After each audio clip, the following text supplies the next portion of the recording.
Well, talking about the Fiesta and the EcoSport really is like talking about a regular Coke and a Diet Coke. They both taste equally good, but which one is better for your health? We'll find out on the show today.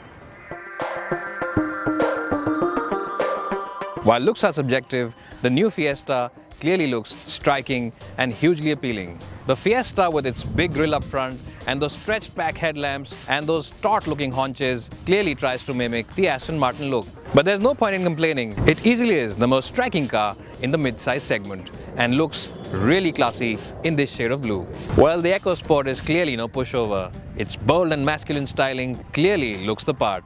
And even though it's only 4 meters in length, this is a car which has a lot of personality. Well, the biggest advantage that the Fiesta has over the EcoSport is in the boot department. As you can see, it's a very spacious boot and it's a very deep boot. It goes all the way to the backrest of the back seats, and what that means is that you can really load in that big and long luggage without any fuss. On the downside though, there's a bit of a loading lip, and that means that heaving in that heavy luggage will be a little cumbersome, unlike the EcoSport, which has a flat loading area. Well, talking about the boot space, this is one area where the Fiesta has the clear advantage over the EcoSport. Not only in terms of boot capacity, but also in the way the boot opens, and I'll show that to you now. Well, as you can see, this boot opens sideways. It's not a regular hatchback kind of an opening, and that means that if you have a car standing very close to you behind you, you will have trouble opening up boot lid properly. Well, on the plus side though, it is a very wide opening, and once you open it up nicely, you have plenty of place to keep that big golf bag. Even though it's a pretty decent boot if you consider it by hatchback standards, when you consider it against the Fiesta, it's a bit of a letdown. Well, the other downside of course is the fact that there's a little bit of suspension intrusion into it, but on the plus side, there's no loading lip, so you can simply slide in that heavy luggage into it. And in the overall analysis, the boot round clearly goes to the Fiesta. Well, here I am in the front seats of the EcoSport, and it's exactly the same dashboard. The dashboard between these two cars is the same one, so there's very little to choose in terms of dashboard design, and in terms of equipment as well, you get exactly the same amount of equipment, so there's very little to choose in that department as well. But where the EcoSport has the edge over the Fiesta is the fact that you sit much more higher, and you get a much more commanding view of the road ahead. And in fact, if you are stuck in traffic, you know exactly what is happening 3 or 4 cars down the road because you sit much higher inside this car.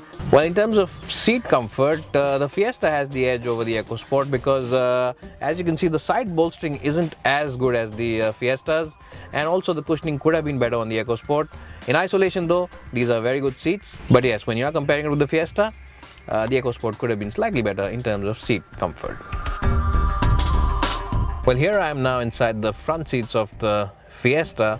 Well, the Fiesta has the clear edge over the EcoSport when it comes to seat comfort. The cushioning is much better, the support for the thighs is much better, and even the side bolstering is really very good. And that of course means that when you are pushing this car into that corner, you will be held much better in your seat than in the EcoSport.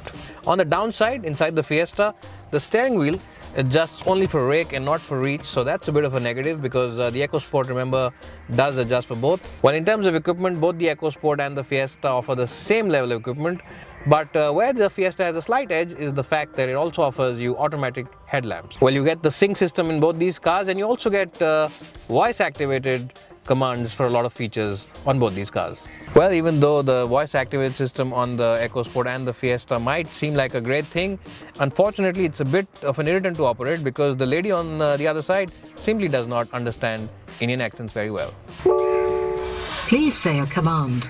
Pavan, video editor. Saying the complete name as entered in your phone book works best. Call Sunny, if you don't mind. What name? Call Arjit. You can also say a name with a number type. Call hello. For more information, say help. Please say a command. Call Autoportal Ashish. Calling Autoportal Ashish on mobile. Call Pavan. What name? Pavan. Calling Melvin on mobile. No. No, no, no! Well, as you can see, it picks up some voices and doesn't pick up others. But personally, I think the lady doesn't really like my voice too much.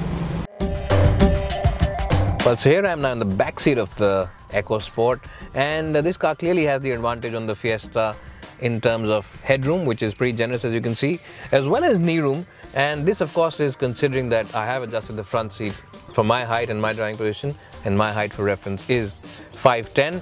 Another advantage that the EcoSport has over the Fiesta is that the transmission tunnel isn't as tall as in the Fiesta, and that means that someone who is going to sit here will have plenty of place to stretch his feet at. Well, the EcoSport clearly has the edge when it comes to rear seat comfort, and if you are someone who prefers to be chauffeur driven, then the EcoSport has the clear advantage over the Fiesta. Well, so here I am now in the second row of the Fiesta seats, and as always I have adjusted the front seat for my driving position, and as you can see, knee room is just about average, and in fact the EcoSport offers better knee room. Also, the fact that you sit much lower in the Fiesta means that getting in and out, especially for older passengers, can be a bit of an issue. Well, but that said, the headroom is pretty decent even for taller people who are over 6 feet. It should not be much of an issue, and the seats generally are wide enough to house 3 over here in comfort. Well, the other downside, you don't get any bottle holders in the door bins at the back. Well, so here I am driving the EcoSport with the 1.5 diesel engine. Now this engine is a supremely refined motor, and that really does make it stand out from its rivals. And the other part where it really excels is the fact that power delivery starts happening from a very low 1400-1500 RPM, so you don't have to wait for the turbo to start kicking in from that tall 2000 RPM mark, unlike most of its rivals. And what that means is that this diesel engine is very petrol-like to drive. Well, as I just said, it's a very refined motor, and the refinement level remains very high even when you are punching it hard, and even when it is in the higher end of its rev range. Well, if you have driven any Ford of late, if you have driven the Figo or the Fiesta Classic or even the Fiesta, you will know that Ford engineers really make the steering wheel very, very feelsome and very, very engaging. So in that sense, the EcoSport steering lacks a little bit of driver involvement. But that said, this car is meant to be driven within city limits, and Ford has focused on making it an easy car to maneuver around town. Well, the EcoSport suspension is not as taut or as harsh as the one on the Fiesta. Well, even though the engine and gearbox are shared on both these cars, the Fiesta has the edge when it comes to overall shift quality, and it feels like a much more sportier unit to operate. Well, so here I am now driving the 1.5 litre diesel version of the Fiesta. Now, of course, this car comes with only one engine option. There used to be a petrol in the earlier car, but of course Ford have now taken that back. Well, just like the EcoSport, the Fiesta also has a very refined engine. In fact, it feels more quieter than the EcoSport inside the Fiesta. Well, where the Fiesta has the clear advantage over the EcoSport is in its high-speed stability. It feels like a very, very reassuring car when you are driving it on the highway and doing speeds in excess of 100 kph. And even the braking is very, very good. Well, where the Fiesta also has the edge over the EcoSport is in the feel from the steering wheel, and offers a much more communicative response. In this one, well, it's really a terrific unit for keener drivers. Well, the slightly harsh edge to the suspension means that when you are, of course, maneuvering this car through that bad patchwork road, it does filter some of those crevices into the cabin. Well, the Fiesta also has the edge on the EcoSport in terms of overall driving dynamics. This chassis feels a lot more dynamic than the one on the EcoSport. This comparison is a no-brainer. The EcoSport's length and breadth of abilities clearly outclass it against the Fiesta. Well, the EcoSport offers you a strong mix of hatchback practicality, sedan-like space, and SUV road presence. But that said, if you are someone who loves to drive himself, then there are few other options available in the market as good as the Ford Fiesta. But in the overall analysis, you simply cannot go wrong with either one of them.